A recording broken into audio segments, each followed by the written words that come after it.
Les Chinois, les animés, les conditions de travail, un mélange qui a tendance à nous pondre de véritables bangers. Link League, Raikenzad, Kung Fu Panda, non ça c'est juste raciste, et maintenant To Be Hero X. Merci Gengis Khan pour les travaux.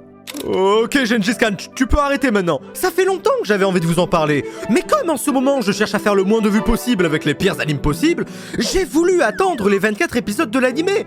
Mais To Be Hero X c'est un anime chinois, un donghua comme on dit. Et je suis fan d'animé japonais moi. Sans mineur à poil sexualisé, sans mec qui se réincarne et saison 2 que j'aurai jamais, je perds mes repères moi. Il y a un personnage qui s'appelle Loli et qui est une Loli. D'accord. Ah, le voilà, le côté japonais. Il manque plus que les crimes de guerre maintenant. Pitié, fais une vidéo sur To Be Hero X, mec, je t'en supplie. C'est prévu. J'étais là avant. Je t'aime, mec. C'est prévu, les gars. To Be Hero X, j'ai dit que c'était prévu faire une vidéo sur To Be Hero X. J'ai parlé prochain Urine. To Be Hero X, saison 1 vient de se terminer. Tu sais ce que tu as à faire. Oui, je le sais. Ça, c'était pour mes cheveux. Et ça, c'est pour l'animé.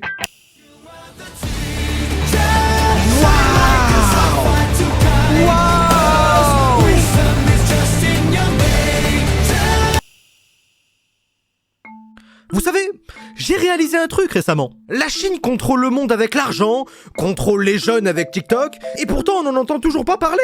Il y a littéralement un film d'animation incroyable qu'on a regardé en live. Je vous ai dit que j'avais une chaîne Twitch. Littéralement un film d'animation chinois qui a battu presque le monde entier au box-office, et pourtant tu le vois même pas au cinéma chez nous. Alors que Qu'est-ce qu'on a fait au bon jeu 4 sort banal. Pourquoi payer pour voir des racistes au cinéma quand vous pouvez juste lancer une de mes vidéos, sérieux? Je croyais qu'on était un pays en crise. Est-ce à cause du chinois? Les gens préfèrent entendre le japonais? C'est incroyablement raciste de penser que le japonais est plus chinois que le chinois lui-même. Là, je vous emoji en chinois. Non, c'est pas raciste, hein, c'est pas raciste. En plus, chauve comme je suis, je pourrais largement devenir Bouddha. Sauf que la vraie religion est l'islam. Parce que, dans ce cas-là, expliquez-moi, comment ça se fait que l'univers a commencé avec une explosion? Lancez la sponsor là, vite. Cette vidéo est sponsorisée par le jeu Senseiya Legend of Justice. Les chevaliers du Zodiaque. Ça doit forcément vous dire quelque chose. Si ça dit un truc à mon daron, ça doit forcément vous dire un truc à vous. C'est ce dessin animé avec des armures brillantes, des divinités et des chevaliers du chômage. Moi, c'est une série et un manga incroyable. Mais est-ce que vous saviez que Wanda Cinema Games en avait fait aussi un jeu mobile? Un jeu de rôle au format RPG qui retrace l'histoire des 5 chevaliers de bronze protagonistes du manga, et pas que. Il y a les chevaliers d'argent, les chevaliers d'or, à l'armure divine aussi. Le jeu parcourt les différents endroits visités par les héros comme le sanctuaire sous-marin ou les enfers. De plus, de nombreux modes de jeu y sont disponibles. Le jeu offre des expériences immersives d'une très bonne qualité et franchement, c'est encore plus cool pour les gens qui découvrent ou qui sont déjà fans des chevaliers du Zodiaque. Il y a les spécialités, assassins, soutien, compétences, défensifs, offensifs, puis les éléments, eau, feu, air, terre, lumière et obscurité. Et dans le jeu, chaque personnage possède un élément et une spécialité. Et pour octobre, il y a un épisode spécial du jeu, la saison des épreuves, le défi à travers le temps. En vous connectant dès le 2 octobre sur le jeu, vous verrez la jeune Athéna et tous les chevaliers du champ stellaire faire leur retour à prix exceptionnel. Il y a le défi Aura Divine aussi. Libérez votre Aura Divine, surmontez épreuves et obstacles et défendez l'amour et la justice éternelle. C'est beau, putain. Et en participant, vous aurez la chance de remporter des récompenses surprises d'une valeur de 200 $. Moi aussi, j'aime l'argent. Bien sûr, si vous voulez vous tenir au courant des prochaines mises à jour et des projets du jeu, ils sont aussi sur YouTube et Facebook. Merci à Senseiya Legend of Justice de sponsoriser cette vidéo. Et quant à nous, on va reprendre sur... Ok, alors... Pour mieux vous parler de To Be Hero X, je dois vous parler de l'univers dans lequel se passe To Be Hero X. La Chine. Et globalement, l'animé se passe dans une Chine futuriste gouvernée par des gens aux super pouvoirs, dit les héros, ou d'autres gens aux super pouvoirs, les banquiers, Israël, mais pas d'amalgame. En gros, c'est comme notre monde à nous, celui qui gouverne, c'est celui qui a le plus d'argent. Autant relire les règles du Monopoly. Nous sommes dans un monde protégé par les héros, eux-mêmes recevant leur pouvoir et leur puissance des fans, le public. Oui, C'est littéralement le score social chinois. Ça y est, ils l'ont fait en animé, c'est fou. Je suis sûr qu'il n'y a pas Taïwan dans To Be Hero X. Trop bizarre. Donc le nombre de gens qui te font confiance détermine ton pouvoir. Et c'est même pire que ça avec ce qu'on va voir après. Les héros naissent parfois d'actes vraiment sincères, mais finissent souvent par devenir un produit marketing gouverné par une boîte avide d'argent. Donc certaines personnes sombrent dans le désespoir, tandis que d'autres deviennent réellement quelqu'un. Nous vivons dans une société. Batman, les filles embrassent d'autres filles et personne ne bouge un cil. Mais quand j'embrasse mon meilleur ami, la société me dit gay. Nice. Notre héros. Pas notre héros français, notre héros chinois qui sauve les gens. Oula, on dirait que je me suis donné des instructions dans le script. Nice, comme montré dans les pubs, est beau, fort, stylé et sauve des gens. Il a une meuf, donc il baise et ça nous intéresse. Et il est partout sur les têtes d'affiche. Maintenant, celui qui fait les pubs, celui qu'on va suivre, Ling Lin, le mec pas intéressant chargé de com. C'est lui qui s'occupe de toutes les pubs de super-héros qu'on voit à la télé.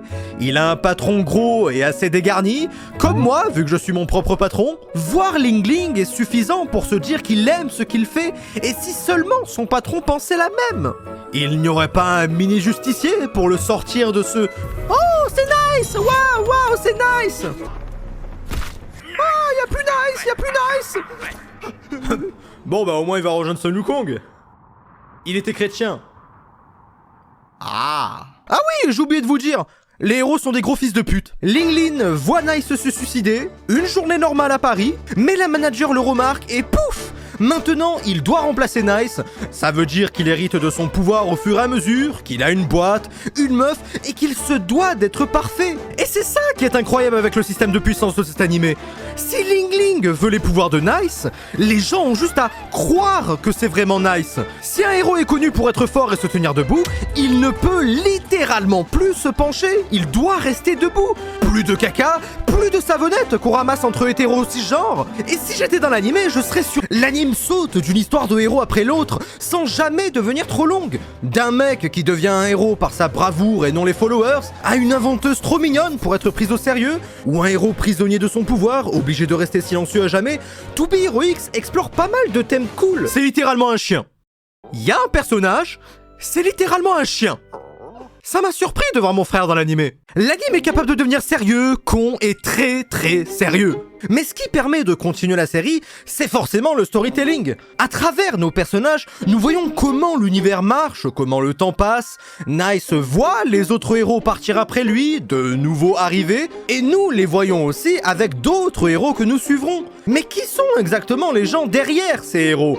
Comment marche la peur ? Quel est leur objectif ? Est-ce que les cheveux longs, c'est toujours à la mode ? Entre une animation qui switch de 3D à 2D, de 2D à 3D, des musiques incroyables, une direction artistique sous crack, réunissant le meilleur de l'animation japonaise et chinoise, To Be Hero X, c'est l'animé avec un plot génial, des personnages colorés et profonds que j'ai adoré suivre tout le long. Et c'est ce que je dirais si j'étais un menteur. Et que je n'avais pas de cheveux.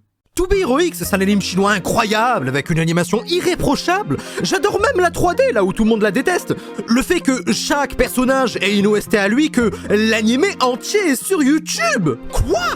Mais ça ne rend pas le scénario parfait, contrairement à Nice. L'anime, c'est toujours « Oh, je dois suivre l'histoire de ce personnage que je n'aime pas jusqu'à ce qu'on change de personnage en un personnage que j'aimerais peut-être ». Parce que, avec l'histoire de Nice, qui dure 4 ou 5 épisodes, viendra d'autres héros et leur histoire, qui sont... cool en vrai. C'est juste frustrant de ne pas assez voir ceux que t'aimes bien. Est-ce une raison pour détester l'animé ? Non! Si vous détestez quelque chose, faut bien savoir pourquoi, au risque de décrédibiliser tout le mouvement. Vous détestez les trans parce qu'ils sont trans. Moi, je les déteste parce que ce sont des femmes. Haïssez intelligemment. La série introduit ensuite la problématique, celle du suicide et d'un héros très populaire qui ne prône pas du tout ce genre de valeurs. La question qui revient d'abord, c'est pourquoi ? Pourquoi il s'est suicidé ? Surmenage, il en savait trop, il a appris que la retraite était à 67 ans, et puis ensuite vient le pourquoi du comment lui et le personnage principal, et tout ce que ça va impliquer. Mais si vous remarquez bien, l'anime vous a déjà présenté en 5 minutes tout ce qu'il y avait à savoir pour dérouler son histoire. Toute l'histoire se trouve dans les décors, dans les expressions des personnages. Je n'ai même pas besoin de savoir ce qu'ils disent pour capter l'émotion. C'est dur de développer des personnages en quelques épisodes, et pour beaucoup, ils y sont arrivés. C'est pour ça que c'est incroyable, To Be Hero X. Ou presque. Alors, bon, on va faire un truc. Essayez de rester sérieux en écoutant ce que je vais vous raconter. Bien sûr, spoiler, hein, là, obligé, j'ai attendu que la série soit finie. Le premier, c'est Nice, qui se suicide, et dont son chargé de com prend la place parce que, par hasard, je dis bien par hasard, Ling Lin a un visage qui ressemble beaucoup à celui de Nice. C'est arrangeant. Et que quand il se fait choper, il tombe sur un pot de peinture blanche que la manageuse lui envoie dessus, posé là par hasard, ce qui leur a permis de voir la ressemblance. Par hasard. Le deuxième, c'est Yang Chen, qui se fait sauver la vie par Electram, ce qui va le pousser à l'imiter, jusqu'au point où il va le remplacer. Et moi qui pensais que le grand remplacement parlait que d'arabe. Ensuite, c'est l'histoire d'une petite fille, Sayan, le bleu, pas les étrangers venus d'une autre planète, qui a comme pouvoir d'avoir de la chance, qui l'a fait justement survivre à un crash d'avion. Elle est trouvée par un journaliste infiltré qui va la remettre à son pote pour la protéger, sauf qu'il va découvrir son pouvoir et va la faire devenir témoin de Jéhovah, sauf qu'elle rencontre un garçon qui lui a zéro chance dans la vie, tout comme moi. Elle grandit, entame sa crise d'adolescence, veut s'échapper avec le garçon meurt en essayant, mais n'est pas vraiment mort en fait, puisqu'elle l'a vu d'un angle bizarre, parce que le scénario a voulu que... Elle se retrouve à la rue, est recrutée par une agence pour devenir héros, à condition qu'il l'aide à retrouver quelqu'un. Entendons bien sûr là le garçon. Mais sauf que je crois qu'ils ont complètement oublié parce que ils vont pas l'aider du tout. J'ai tout vu, il aide pas. Elle devient populaire, est sûre que le garçon est toujours vivant, mais continue de faire des concerts partout. Oui, parce qu'elle est tellement inquiète. Ok, Sayan, la seule condition, c'est que tu ne parles pas de ton passé. Sous aucun... Le bon côté des choses, c'est que j'étais accompagnée par un ami qui m'est très cher. Sayan, qu'est-ce que tu fais? C'est lui qui m'a appris la guitare. Putain, sale pute!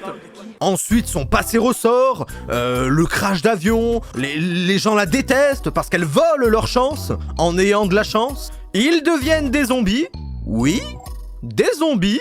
Elle remplace la guitare de son ami d'enfance par une meilleure qui fait arme à distance aussi, comme on est dans Fortnite.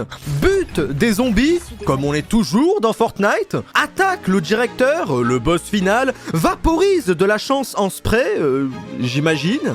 Puis elle retrouve la clé USB des derniers moments du crash d'avion, retrouve aussi son ami d'enfance, qui est devenu complètement fou et matrixé, mais il était resté dans une secte après tout. Elle attaque le PC dont elle a besoin, puis elle jette une boule qui active une alarme incendie. Non mais attendez, c'est fou parce que même moi qui lis mon script, ça me choque. Elle active l'alarme incendie qui va court-circuiter l'ordinateur, qui va du coup lancer le contenu de la clé USB et lire en full 4K l'extrait audio qui prouve qu'elle tient son pouvoir des gens de l'avion qui voulaient qu'elle vive.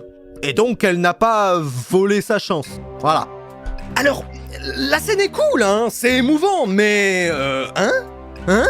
Quoi? Pardon? Puis le journaliste est content, le boss des héros aussi. Un mec bizarre rentre dans un garage pour chercher les victimes d'abrecheurs, je pense. Et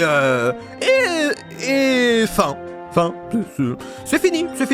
On finit avec ça. Boum, nouvel arc, nouveau héros. La fille de la journaliste aux cheveux blancs maintenant. Allez hop. Les Chinois font des animés comme ils travaillent en usine en fait, j'ai compris. Puis arrive Loli, Faucheur et tout le reste. Et tout le reste des héros sont plutôt cool et pas tellement tirés par les cheveux en plus. Ça tombe bien, j'en ai plus, connard. Mais en dehors de ça, tu peux pow.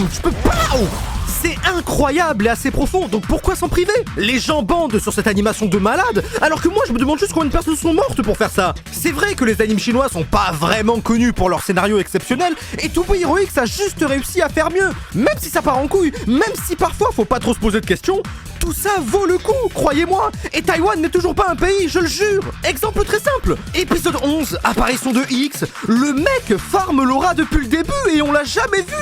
Il est top 1 ce fils de pute. Et là ça sent bon. Là j'aime bien. Je commence à comprendre les homosexuels maintenant. 10 minutes d'animation pour un combat où tu vis la tension avec les personnages, le plaisir que de prendre le dessus, l'adrénaline de voir toutes ces couleurs s'entrecroiser. C'est assez fréquent pour un anime chinois de recevoir ce genre de traitement en termes d'animation. On le voit très souvent. Mais quand le scénario croise l'animation, qu'ils vont au bar, puis qu'ils... nananère, j'entends rien. Ça donne ça. Le vrai plaisir de regarder une bonne animation parce que non seulement tu t'impliques, te vois dans les personnages, les comprends, mais en plus tout ça fait sens et a tout un intérêt dans l'histoire de ces personnages. Et ce ne sera pas celui qui a raison qui gagnera forcément. Regardez le premier méchant, le mentaliste. Techniquement, il avait raison sur ce qu'il racontait.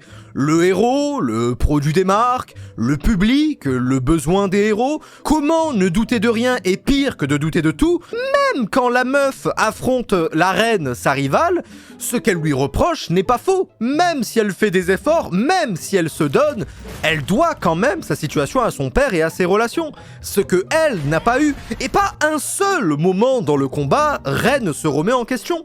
C'est des choses qu'il faut remarquer aussi. Elle avait plein d'occasions de la raisonner, mais elle a juste préféré combattre et lui interdire de dire de telles choses. Ce n'est pas le comportement d'un héros.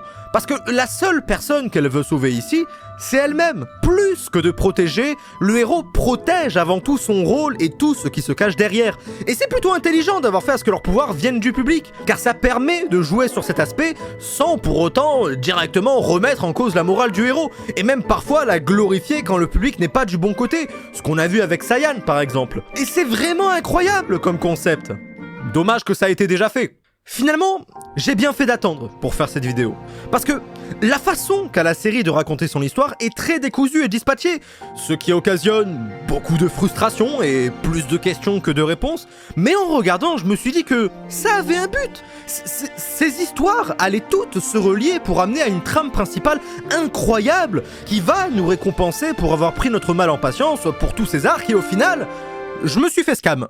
En fait, la saison 1 n'est qu'un teaser de ce qui va arriver ensuite. Tout ce que j'ai regardé, c'était pour amener la saison 2. Ok, j'attends. C'est une bonne chose de savoir qu'il y aura une suite déjà. Contrairement à la plupart des animes japonais. Est-ce que je recommanderais la saison 1 en l'état ? Non. Franchement, si vous êtes patient, attendez la saison 2 pour avoir le tout. Autrement, vous passerez comme un con comme moi à attendre une éternité. La question qu'il faut vraiment se poser, c'est... est-ce que au final, ça a provoqué plus de frustration que de satisfaction ?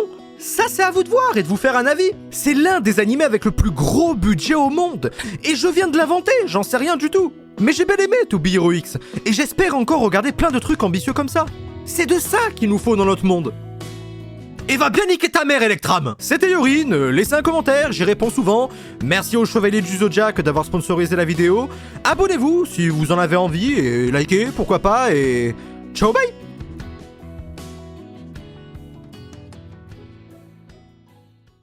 Et ça, c'est pour l'animé. Aïe, mes doigts!